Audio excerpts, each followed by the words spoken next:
Radhe Radhe guys, this is the fourth lecture on the chapter vector algebra. In the earlier lecture we discussed these 5 points topics.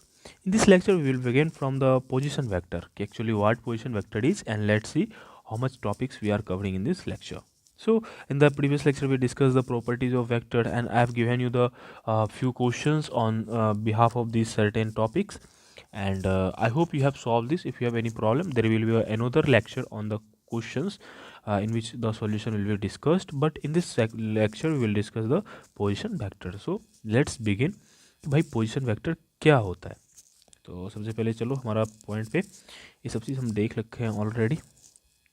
Yes, this is position vector. देखो position vector क्या होता है. तो normal से अगर बात करो तो पोजिशन वेक्टर एक छोटी सी चीज़ है, बस समझो. जैसे कि मान लो आप यहाँ पे कोई खड़े हो, तो आप अपना लोकेशन बताने के लिए, लोकेशन मतलब पोजीशन बताने के लिए कैसे बताओगे कि मान लो आप एक रोड पे हो, रोड पे आप क्या हो, खड़े हो यहाँ पे, तो आप कैसे बताओगे कि आप कहाँ पे हो. तो आपको किसी न किसी रेफरेंस लेना पड़ेगा. यहाँ से मान लो यहाँ पे हनुमान मंदिर है, हनुमान मंदिर से मैं यहाँ पे इतना डिस्टेंस पे हूँ, और आप अगर ऐसे बता दिए तो इसे क्या बोल देते हैं, पोजीशन, मतलब उस पोजीशन पे आप हो. तो ये जो आपने हनुमान मंदिर कंसिडर किया था इसे बोलते हैं फिक्स्ड पॉइंट. क्या बोलते हैं, फिक्स पॉइंट. मतलब कि अगर किसी भी वस्तु का, किसी भी पॉइंट का, किसी भी चीज़ का अगर हमको पोजीशन बताना पड़ता है, तो उसके लिए कोई ना कोई रेफरेंस पॉइंट बताना पड़ेगा कि भाई ये यहाँ से यहाँ पे है. तो सिमिलरली इन द वेक्टर अगर कोई पोजीशन है या पॉइंट है यहाँ पे, तो इस पॉइंट के कोई बताने के लिए कि एक पॉइंट कहाँ पे है, तो उसके लिए हम एक फिक्स पॉइंट मान लेते हैं. ये जो फिक्स पॉइंट होता है उसी को हम लोग क्या बोल देते हैं, ओरिजिन, है ना. और इस ओरिजिन से इस पॉइंट के बीच का डिस्टेंस कितना है उसी को बोल देते हैं पोजीशन वेक्टर. तो पोजीशन क्या हुआ कि, और मतलब कि आप ओरिजिन से कहाँ पे, मतलब अपना आप लोकेशन बताए हो किसी एक पॉइंट के रेफरेंस में, तो आपका पोजीशन हो गया. और उस पोजीशन का उस फिक्स्ड पॉइंट से आपका पोजीशन के बीच का क्या डिफरेंस है, इसी को हम लोग क्या बोल देते हैं, position vector. So that's it. So यहाँ पे पोजीशन वेक्टर क्या हो जाएगा, इसका ओपी इसका क्या हो जाएगा, पोजीशन वेक्टर हो जाएगा. इसका ये पोजीशन यहाँ वेक्टर ये हो जाएगा, है ना. अब ये जो पोजीशन वेक्टर है, क्या इसको पोजीशन ऑफ वेक्टर, पोजीशन जो वेक्टर है ये किसका है, पी का है. किसके रिस्पेक्ट में, ओ के रिस्पेक्ट में. इसीलिए इसे बोल देंगे position vector of P with respect to O. Got it. Let's move further. Next है A B in the terms of position vector of A and B. देखो यहाँ पे एक पॉइंट ए है, एक पॉइंट बी है. तो यहाँ से अगर इसका अगर पोजीशन देखेंगे तो इसका पोजीशन वेक्टर क्या हो जाएगा, ए, और इसका पोजीशन वेक्टर क्या हो जाएगा, बी. क्योंकि ओरिजिन से ये बी पॉइंट बी डिस्टेंस पे है और ए पॉइंट कहाँ से है, ए डिस्टेंस पे है ना. अगर इस दोनों पोजीशन वेक्टर का अगर जोड़ेंगे तो हमको ये क्या हो जाएगा, ये एक्स्ट्रा तीसरा जो है आपको इसका सम हो जाएगा. दिस इज़ व्हाट यहाँ पे हमने मेंशन किया कि ये कोई बड़ी चीज़ नहीं है, बस हमने पीछे जो पढ़ा हुआ था वही चीज़ हम यहाँ पे देखें. यहाँ पे ट्रायंगल लॉ लग रहा है कि दो पोजीशन वेक्टर है. यहाँ पे क्या है, दो पोजीशन वेक्टर है, एक इधर है और एक इधर है. तो इस दोनों को अगर हम जोड़ेंगे तो ये हमारा क्या हो जाएगा, इस दोनों पोजीशन वेक्टर का सम हो जाएगा. तो वही यहाँ पे पोजीशन वेक्टर ओ है और पोजीशन वेक्टर यहाँ पे ओ बी है, और इस दोनों को जोड़ेंगे तो किसके बराबर होगा, ओ बी के बराबर होगा, सॉरी ए बी के बराबर होगा. किसके बराबर होगा, ए बी के बराबर. O A plus A B, O A plus A B is equal to क्या हो जाएगा, ओ बी. या फिर यहाँ पे ओ ए प्लस ओ बी को जोड़ेंगे तो ये आ जाएगा, या फिर ओ बी माइनस ओ ए. देखो यहाँ पे माइनस कहाँ से आ रहा है, इस चीज़ को देखो. हम जब पढ़े हुए थे ट्रायंगल लॉ तो इसमें देखा था कि जो साइड होना चाहिए कॉन्सिक्यूटिव होना चाहिए, लेकिन यहाँ पे देखोगे ये भी इधर जा रहा है और ये भी क्या हो जा रहा है, इधर जा रहा है. तो इसको कॉन्सिक्यूटिव करने के लिए अगर निगेटिव साइन लगा देंगे तो इसका मतलब क्या हो जाएगा, अपोजिट. अगर निगेटिव साइन अगर लगा देते हैं तो क्या बन जाएगा, अपोजिट. मतलब ये किधर चला जाएगा, इधर चला जाएगा. इसीलिए ओ बी अब माइनस ओ ए हो जाएगा. क्या हो जाएगा, माइनस ओ ए. तो बराबर क्या हो जाएगा, माइनस ओ ए. सॉरी हमने ए बी को उल्टा कर दिया. यहाँ पे बस पॉइंट सेम ही है. हमको ओ ए बोल रहा है, दिस इज़ द ओ ए. अब देखो ये इधर जा रहा है, ये इधर जा रहा है. इसके बताने के लिए हम क्या करेंगे, इसको इधर कर देंगे. क्या कर देंगे, इधर. सो अगर हम इधर कर देते हैं तो ओ ए माइनस ओ बी को हम क्या लिख सकते हैं, बी माइनस ए. इसको क्या बोल सकते हैं, बी माइनस ए, क्योंकि ओ बी और ये ओ ए है. तो ओ ए को हमने ये क्या किया, डायरेक्शन चेंज किया, और जैसे ही डायरेक्शन अप चेंज कैसे किया, अपोजिट डायरेक्शन में, तो वहाँ पे साइन लगा देंगे माइनस ए. तो क्या बन जाएगा आपका, बी माइनस ए, है ना. तो ए बी जो है आपका, ये जो ए बी है वो क्या है, position vector of B, B के पोजीशन वेक्टर और ए के पोजीशन वेक्टर का डिफरेंस है ना. सिमिलरली ए बी का जो पोजीशन वेक्टर है वो क्या है, position vector of head minus position vector of tail. भाई ये भी कह सकते हो कि जो अब बी पोजीशन वेक्टर, इसका ये हेड यहाँ पे है और यहाँ पे टेल क्या है, इसका है. तो इसका हेड और इसके टेल का पोजीशन वेक्टर का डिफरेंस है ये. तो दैट्स इट. नेक्स्ट करें position vector of dividing point. जैसे कि मान लो हमारा एक पॉइंट ए है, एक पॉइंट क्या है बी है। अब क्या है, इस पॉइंट ए का जो पोजीशन वेक्टर है वो ए है, और इस पॉइंट का जो पोजीशन वेक्टर है वो बी है, और इसको एक पॉइंट सी है जो दो भागों में बांटता है ना। ये जो ए बी वैक्टर है, इस ए बी वैक्टर को मतलब ये जो ए बी पॉइंट हो ना, ए बी क्या हो जाएगा, ये बी माइनस ए हो जाएगा। क्या हो जाएगा, बी माइनस ए। ये जो बी माइनस ए है मीन्स ए बी वैक्टर है, इसके बीच में एक पॉइंट है सी, और ये सी क्या कर रहा है, इस वेक्टर को दो भागों में डिवाइड कर रहा है। किस रेशियो में, N is to M ratio N में।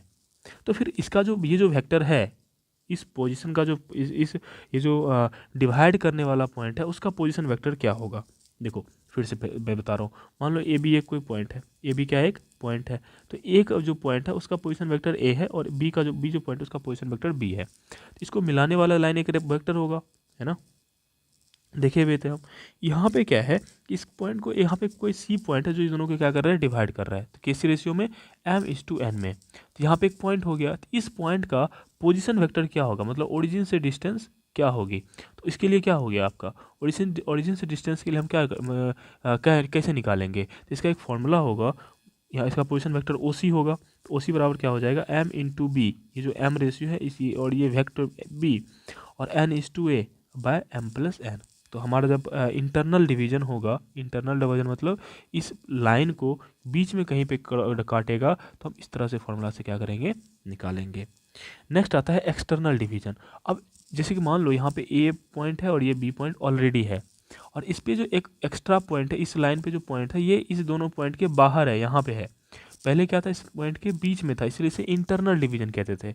अब ये जो पॉइंट है वो बाहर है, तो मान लो ये एम है और ये क्या है, एन है ना। तो ये एम है और ये क्या हो जाएगा, एन। तो एम इज टू एन में इसको ये क्या है, डिवाइडेड है, एम इज टू एन में क्या है, ये पूरा डिवाइडेड है। तो अब ये जो एक्स्ट्रा पॉइंट सी हुआ, इसका पोजीशन वेक्टर क्या होगा, मतलब ओरिजिन से कितना डिस्टेंस पे होगा। तो इसका जो फॉर्मूला होता है M into B minus N into A by M minus N. तो ये हो जाता है आपका एक्सटर्नल डिवीजन का फॉर्मूला। एक्सटर्नल डिवीजन मतलब समझे क्या, कि जो पॉइंट है, दो पॉइंट, इस दोनों पॉइंट के बाहर में कोई तीसरा पॉइंट होगा, है ना। इंटरनल मतलब उसी में कहीं ना कहीं क्या होगा, पॉइंट होगा। This is what external division means. यहाँ पे एक्स्ट्रा दिया हुआ है, position vector of mid point, position vector of mid point is A plus B by two. अगर मान लो कि एक पोजीशन वेक्टर जैसे मान लो कि इस यही है, अभी मैं बोल दूँ कि यही आपका पोजीशन वेक्टर ये वाला, और इसका इसके बीच में कोई मिड पॉइंट, ये मिड पॉइंट पे क्या करे, बराबर कर रहती है, एम एन एन क्या हो जाएगा, बराबर हो जाएगा, एम और एन क्या हो जाएगा, बराबर, क्योंकि मिड पॉइंट पे होगा तो एम एन बराबर हो जाएगा। जब एम एन बराबर हो जाएगा तो एम को एम लिख सकते हैं हम यहाँ पे। ऑब्वियसली आप देखोगे कि क्या हो जाएगा, ए प्लस बी बाई टू हो जाएगा, अगर इंटरनल डिवीजन है तब। यहाँ पे देखो, तो ये बीच में काट रहे थे दोनों, अगर बराबर बीच में अगर ये काट रहा है तो एम बराबर एन हो जाएगा, अगर बीच में काटेगा तो इसमें वैल्यू पुट करो, तो एम बी प्लस एन को भी हम एम लिख सकते हैं, एम प्लस एम, या एन भी मान सकते हो जब दोनों बराबर हो जाएगा, क्योंकि मिड पॉइंट में एक ही होता है। तो M into M A plus B plus A हो जाएगा, अब बाय टू एम हो जाएगा, इसको काटोगे तो क्या हो जाएगा, ए प्लस बी बाय टू। यही कह रहा है कि अगर आपका मिड पॉइंट में कहीं किसी वेक्टर का आप काटो तो उसका पोजीशन वेक्टर क्या होता है, A plus B by two होता है ना। If A B C are the position vector of the vertices of the triangle, एक ट्रैंगल है उसका आपको क्या हो, आपका ए बी सी क्या है, आपका पोजिशन वेक्टर है। तो क्वेश्चन इज दिस कि उसका पोजिशन वेक्टर, उसका जो सेंट्रॉइड होगा उसका पोजिशन वेक्टर क्या होता है, तो A plus B plus C by three होता है ना। सेंट्रॉइड क्या होता है, सेंट्रॉइड इज द ये पॉइंट जहाँ से तीनों वर्टेक्स क्या हो, बराबर होते हैं, हम लोग क्या बोलते हैं, सेंट्रॉइड। नेक्स्ट इंपॉर्टेंट टिप्स है, if A B C are the positive vectors of the vertices of the tetrahedron. Tetrahedron कैसा दिखता है, ऐसे होगा, ऐसे होगा, सॉरी नहीं, ये ना मतलब चार ट्रायंगल से घिरा हुआ पोर्शन होता है, परहैप्स मैं बना ना पाऊँ।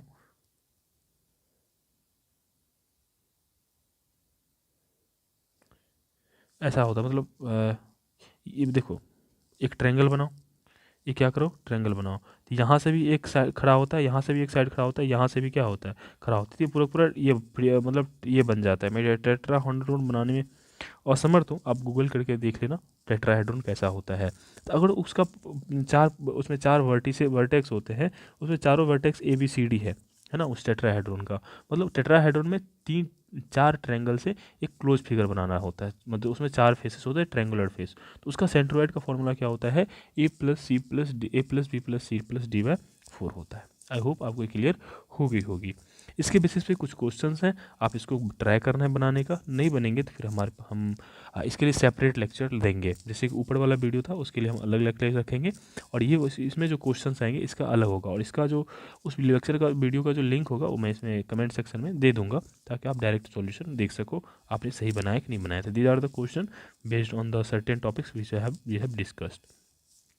तो वो टॉपिक हमारा खत्म हो जाता है। नेक्स्ट आता है linear combination of vectors. Next क्या आता है, लीनियर कम्बिनेशन ऑफ वेक्टर। ये लीनियर कम्बिनेशन क्या होता है, देखो अगर एक वेक्टर को दो तीन वेक्टर के सम के रूप में हम क्या कर देते हैं, एक्सप्रेस कर देते हैं। जैसे कि मान लो एक वेक्टर ए जो है ये वेक्टर बी अब प्लस वेक्टर सी है, हम पढ़ रखे हैं कि अगर मान लो ये एक वेक्टर ए है, ये मान लो वेक्टर क्या है बी है, और ये वेक्टर क्या है मान लो सी है, तो हमारा ये जो वेक्टर होगा क्या होगा बी प्लस सी।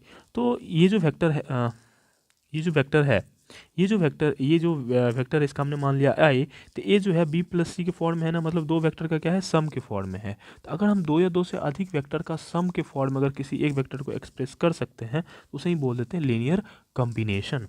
जैसे कि यहाँ पे एक आर वेक्टर है, ये यहाँ पे क्या है आर वेक्टर है, जो A B C D E F G H बहुत सारे वेक्टर के सम के बराबर है, तो उसे हम लोग क्या बोल देंगे लीनियर कॉम्बिनेशन। Got it. अगर कोई वेक्टर को, फिर से ध्यान से सुनो, अगर कोई वेक्टर को किसी और दो तीन चार वेक्टर के सम के रूप में अगर एक्सप्रेस कर दें तो क्या हो जाएगी, लीनियर कॉम्बिनेशन ऑफ वेक्टर बोलते हैं। कोई डाउट? तो आई होप आपको ये पॉइंट भी समझ में आ गया कि लीनियर कॉम्बिनेशन ऑफ वेक्टर क्या होता है। नेक्स्ट आता है collinear and non collinear vector. देखो ध्यान से समझना कोलिनियर और नॉन कोलिनियर वेक्टर्स क्या होते हैं। ऑब्वियसली कोलिनियर वेक्टर हम लोग ऑलरेडी पढ़ रखे हैं, कोलिनियर क्या होता है और नॉन कोलिनियर क्या होता है। पहले हम इस चीज़ को देखते हैं और इसके बाद हम आपको बताते हैं कि क्या होता है। Let A and B be the two collinear vectors. मान लो कि ए और बी क्या है, दो कोलिनियर वेक्टर है। Let X be the unit vector in the direction of A, मतलब ए वेक्टर है वो किस डायरेक्शन में जा रहा है, तो एक्स कैप के डायरेक्शन में जा रहा है। Then unit vectors in the direction of B is X और minus X according to A and B are like unlike parallel vectors. Now A is equal to X, इतना देखो। Collinear means क्या होता है, पैरेलल वेक्टर। कोलिनियर मीन्स क्या होता है, parallel vector.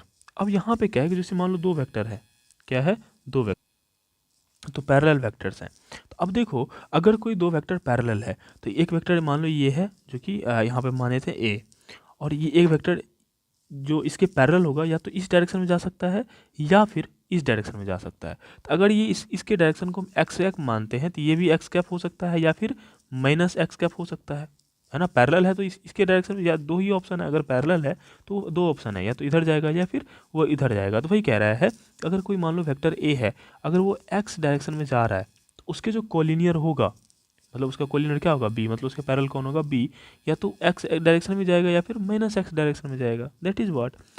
तो ए बराबर क्या लिख सकते हैं, मैं A magnitude of A into X cap ये बता रहा है डायरेक्शन, और ये magnitude of A is the magnitude of that vector. और यहाँ पे देखो बी जो है या तो एक्स प्लस में जा सकता है या प्लस बी, ये बी वाला क्या हो सकता है माइनस में जा सकता है, क्योंकि एक ही ऑप्शन है। अगर इस वेक्टर के पैरेलल कोई वेक्टर जाएगा तो इधर जाएगा या फिर इधर जाएगा, इसे बोलते हैं एंटी पैरेलल बातेवर। तो फिर क्या हो जाएगा, तो माइनस साइन लग जाएगा, तो प्लस माइनस यहाँ पे दोनों आ सकते हैं, तो ये हो जाएंगे कोलिनियर वेक्टर। अगर हम यहाँ पे देखेंगे तो ए बराबर क्या लिख सकते हैं, ए बराबर क्या लिख सकते हैं, हमको एक्स कैप लाना है, क्या लाना है एक्स कैप। तो व्हाट कुड आई डू, तो हम इस एक्स कैप के बदले हम एक काम कर देते हैं। देखो ध्यान से देखो है क्या ना, एक और चीज़ मैं मेंशन करना चाह रहा हूँ कि जितना भी चीज़ें टॉपिक्स हैं, तो देखो वेक्टर्स में बहुत सारे टॉपिक्स हैं। कुछ टॉपिक्स जो होते हैं वो हम एट अ टाइम नहीं बता पाते हैं, जो नहीं है तो हम आगे और भी लेक्चर्स आने वाले हैं, हर एक चीज़ें इस पीडीएफ में है। तो हो सकता है अभी मैं ना बताऊं तो आगे आने वाले पीडीएफ में चैप्टर्स में होंगे। अब बस कंसिस्टेंट के साथ आप पूरा लेक्चर्स देखो जो भी सीरीज आ रहे हैं, उसके बाद आपको कोई डाउट नहीं रहेगा, आई गारंटी यू। अब देखो यहाँ पे तो a इज इक्वल टू क्या है magnitude of a into X cap. अब यहाँ पे हमारे क्या है b is equal two plus minus magnitude of b x cap. तो यहाँ से अगर हम एक्स कैप का वैल्यू निकालना चाहेंगे तो क्या हो जाएगा b bye magnitude of b। अब इसे वैल्यू पुट कर देते हैं, तो a इज इक्वल टू क्या हो जाएगा magnitude of a into b bye magnitude of b। अब इस b को हम क्या लिख सकते हैं, magnitude of b into X cap लिख सकते हैं। इस b को मैग्नीट्यूड ऑफ b लिख सकते हैं। इसको हम अरेंज करेंगे तो magnitude of a by magnitude of B into magnitude of B into X cap, ये लिख सकते हैं। अब देखो इसको हम क्या लिख सकते हैं, मैग्नीट्यूड ऑफ बी को हम क्या लिख सकते हैं, और ये प्लस माइनस आ जाएगा, ये क्या आ जाएगा प्लस माइनस, तो प्लस माइनस बाहर आ जाएगा, तो क्या हो जाएगा plus minus magnitude of A by magnitude of B, और बी मैग्नीट्यूड और एक्स कैप। तो ये जो पूरा का पूरा पोर्शन आप दिख रहे हो ये क्या है आपका कांस्टेंट है, ये क्या है कांस्टेंट है। तो यहाँ पे क्या लिख सकते हैं, सॉरी ये एक सेकेंड, थोड़ा सा यहाँ पे एक्स्ट्रा ये कर दिए हैं। तो यहाँ पे हम क्या कर सकते हैं, हम यहाँ पे b वेक्टर और x को हम क्या लिख सकते हैं, इसको वेक्टर b लिख सकते हैं, क्या लिख सकते हैं वेक्टर b।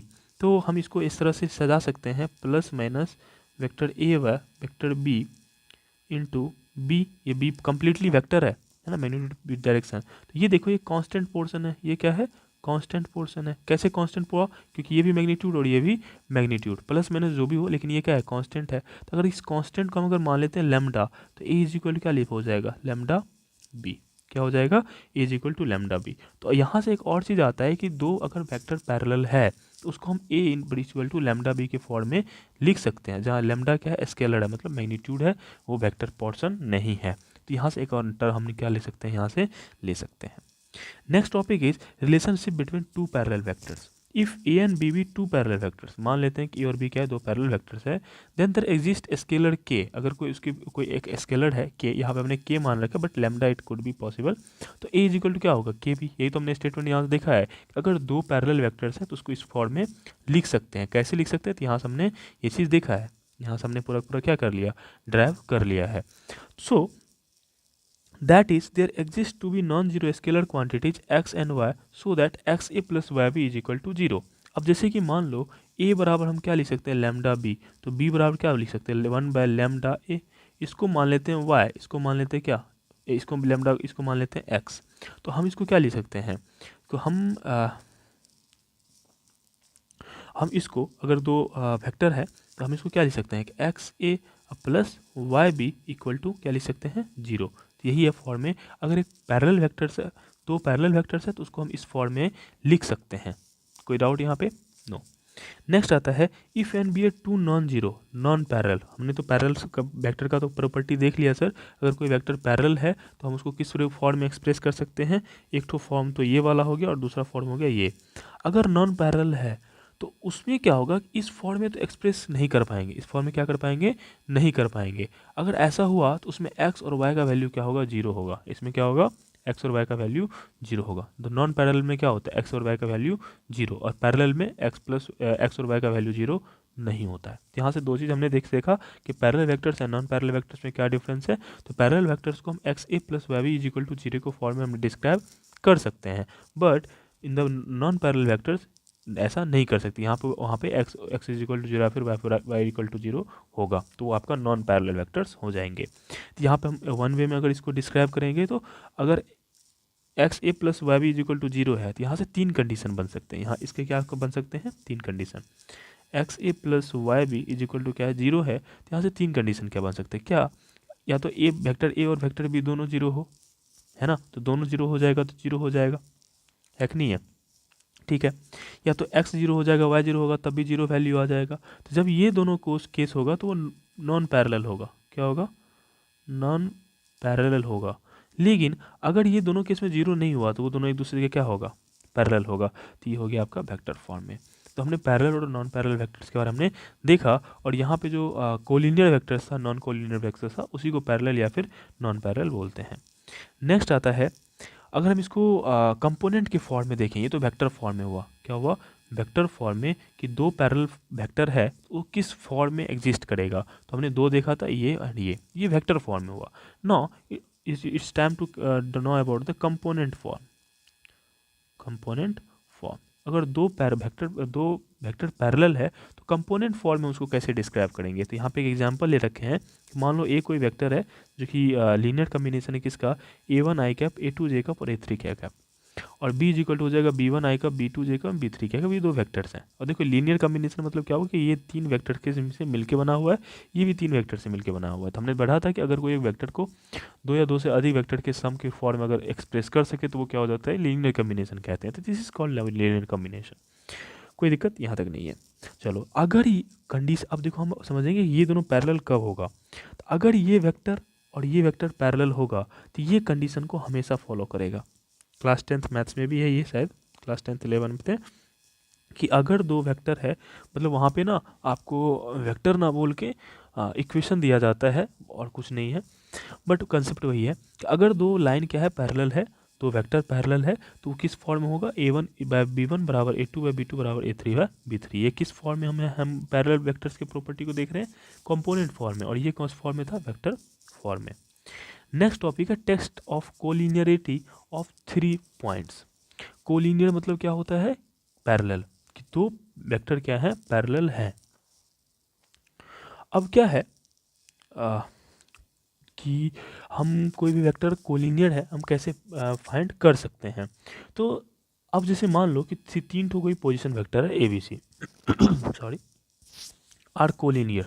हम क्या मान लेते हैं कि तीन पॉइंट है जो कि क्या है, कोलिनियर है। तो ये कोलिनियर तभी होगा जब इसके जो स्केलर्स होंगे, इसके जो स्केलर्स होंगे सभी जीरो नहीं होगा। सभी क्या होगा, जीरो नहीं होगा। मैं कंडीशन बता रहा हूँ कि कोई भी वेक्टर्स कोलिनियर कब होंगे।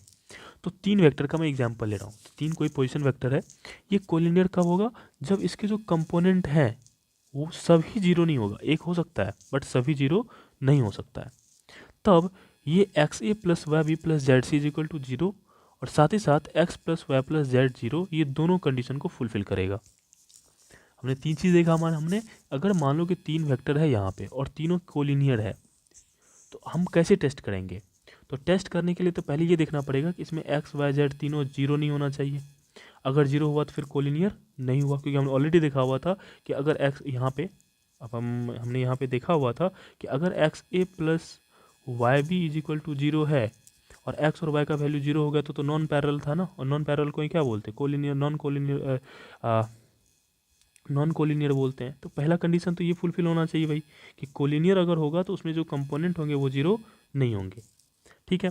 सेकंड पॉइंट, वो किस फॉर्म में एग्जिस्ट करेगा, X A plus Y B plus Z C is equal to zero के फॉर्म में एग्जिस्ट करेगा। इसके साथ साथ एक और कंडीशन है कि ये जो तीनों स्केलर्स हैं, इस तीनों स्केलर का सम किसके बराबर होगा, जीरो के बराबर होगा। इस तीनों का स्केलर किसके बराबर होगा, जीरो के बराबर होगा। तो अगर ये कंडीशन फुलफिल कर रहा है तो हम ये कह सकते हैं कि वो क्या होंगे, कोलिनियर होंगे। कोई डाउट, तो आप यहाँ से निकाल सकते हो। दूसरा दूसरा दूसरा तरीका है, ये पहला तरीका हो गया कि पहले देखना कि उसके जो स्केलर्स हैं नॉन जीरो हैं। दूसरा, क्या ये फॉर्म में एग्जिस्ट कर रहा है, और तीसरा, ये फॉर्म में है या फिर नहीं। ठीक है, अगर ऐसा है तो वो कोलिनियर है। दूसरा तरीका है, अगर मान लो कि ये दो, एक वेक्टर है, ये दो वेक्टर, ये तीसरा वेक्टर है, हमको चेक करना है कोलिनियर है कि नहीं है। तो सिंपल से क्या करो, इसका डिटर्मिनेंट निकाल दो। अगर उसका डिटर्मिनेंट जीरो आता है तो मीन्स वो क्या हो जाएंगे, कोलिनियर होंगे। कोई दिक्कत, दैट्स इट। नेक्स्ट आता है कोप्लेनेटरी। कोप्लेनेटरी मतलब हमने देखा था तो वेक्टर कोप्लेनर कब होते हैं, जब एक ही प्लेन में एग्जिस्ट करते हैं। तो दो वेक्टर कोप्लेनर है, हम कैसे फाइंड आउट करेंगे। तो let A and B be given non zero non collinear vectors. दो वेक्टर हैं जो कि नॉन जीरो है, मतलब जीरो वेक्टर्स वो नहीं है, और नॉन कोलिनियर वेक्टर मतलब नॉन कोलिनियर मतलब वो पैरेलल नहीं है, वो पैरेलल नहीं है। तो then any vectors are coplanar with a and b can in uniquely express as a r is equal to x a plus y b। क्या कह रहा है कि अगर कोई दो वेक्टर है, हम यहाँ पे तीन वेक्टर्स का कोप्लेनेटरी बोल रहे हैं, तीन वेक्टर्स का यहाँ पे क्या कर रहे हैं, कोप्लेनेटरी देख रहे हैं कि अगर तीन वेक्टर्स कोप्लेनर कब होंगे। तो तीन वेक्टर हमने कौन कौन लिया है, एक आर लिया है, एक ए लिया है, एक बी लिया है। अब यहाँ पे जो आर है इस दोनों के लीनियर कम्बिनेशन में एक्सप्रेस हो रहा है। अगर लीनियर कम्बिनेशन में क्या हो रहा है, एक्सप्रेस हो रहा है, तो तीनों क्या है, यूनिकली वो क्या है, कोप्लेनर है। जैसे कि R is equal to X A plus Y. देखो एक्स और वाई जो है ये क्या कहते हैं, आपका मैग्नीट्यूड कोई वैल्यू है, स्केलर वैल्यू है 2 3 4 5, that's not the big deal.